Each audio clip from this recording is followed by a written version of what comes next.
nous allons voir un petit exercice avec des événements sur des images sur une page HTML. Alors, dans cet exemple, il y a une image avec un bouton rouge. Il y a une image avec un bouton et marqué Download, elle est verte.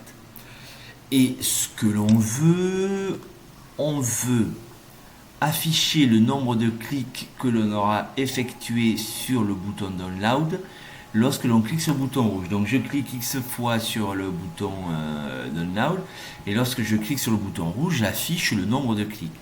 Alors on va faire un exercice à peu près similaire avec d'autres images. Donc ce que je vais faire, je récupère le code HTML de cet exercice. Dans Replit, je vais créer un nouveau Replit. Voilà, CSS HTML. Très bien, je vais l'appeler événement sur image. Allez, événement sur image. Je le crée.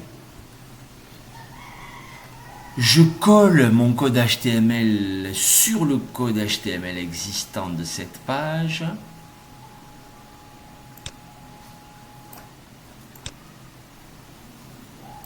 Voilà. Et pour mon exercice, moi je vais changer mes deux images. Je n'aurai pas bouton rouge et download. J'ai téléchargé au préalable deux autres images. Donc je vais dans mon dossier de téléchargement. Je vais afficher mon dossier de téléchargement, le voici. Et j'ai téléchargé l'image d'une pomme que je fais glisser ici, pomme.jpg. Et j'ai téléchargé l'image d'un bouton qui permet de valider. Le voici. Donc déjà, je vais appeler mes deux boutons.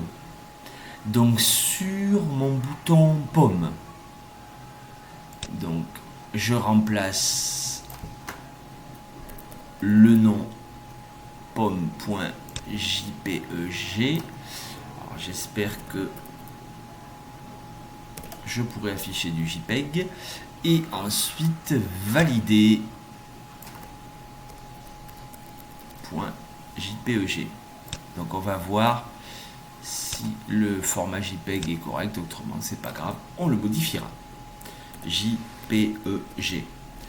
Donc déjà, si j'appelle, je lance ma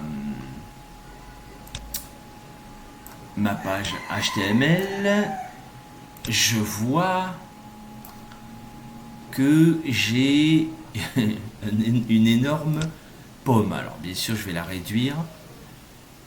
Et mon bouton validé, lui, n'est pas JPEG, il est JPG. C'est pour ça que je ne l'ai pas vu. Donc là, maintenant, j'ai bien ma pomme et j'ai bien mon bouton validé. Alors, je n'avais pas fait attention de la taille de mes fichiers. Je vais les réduire. Alors, nous l'avions vu lorsque nous avions fait nos pages HTML. En fait, ce que j'ai fait, j'ai réduit hauteur-largeur de 50% pour chacune de mes images. Voilà pour l'appel de mes deux images. Mais vous remarquerez que un événement a été créé.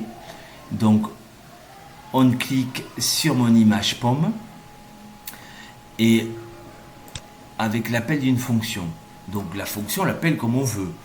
Je vais l'appeler non pomme, puisque lorsque je vais cliquer sur la pomme, je vais mémoriser dans une variable le nom pomme, le mot pomme, et ensuite lorsque je vais cliquer sur valider, c'est pareil, j'ai un événement one click, et bien je vais créer ma fonction qui va, elle, afficher le contenu de la variable.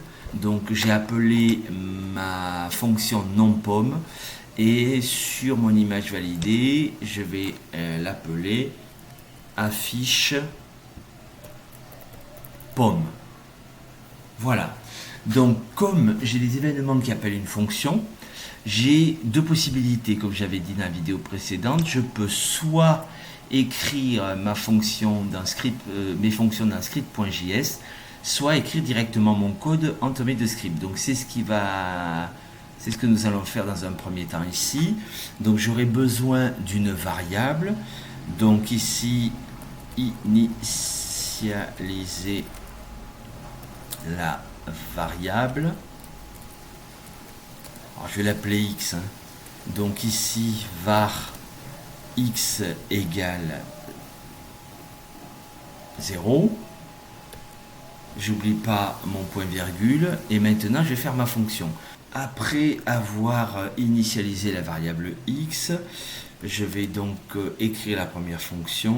Donc au début, la fonction qui permet de nommer la pomme. Donc elle s'appelle non-pomme. Donc fonction non-pomme,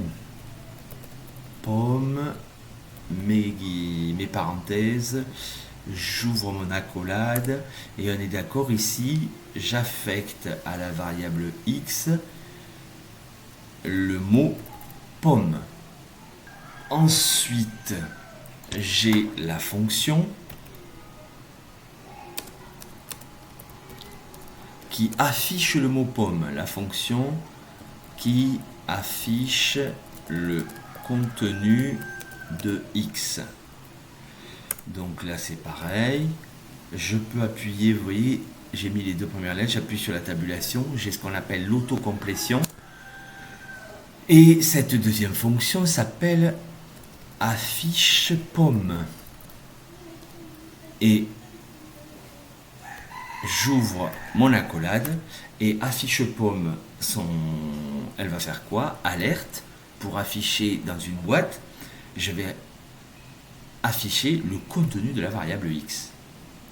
Donc j'ai bien une fonction, quand je vais appuyer dessus sur l'image de la pomme, je vais avoir le mot pomme qui va se mettre en mémoire dans x, et lorsque je vais appuyer sur le bouton valider, cliquer sur le bouton valider, pardon, eh bien je vais afficher le contenu de la variable x. Donc je lance ma page, je clique sur la pomme, je clique sur valider et j'ai bien une boîte qui m'affiche le mot pomme. Donc dans l'exercice qui est demandé, c'est de mémoriser le nombre de clics sur une image. Lorsqu'on clique sur l'autre image, d'afficher le nombre de clics. Voilà pour l'exercice 1 de la séance 21 pour le CNED. Je vous remercie de m'avoir écouté. On passe à l'exercice 2.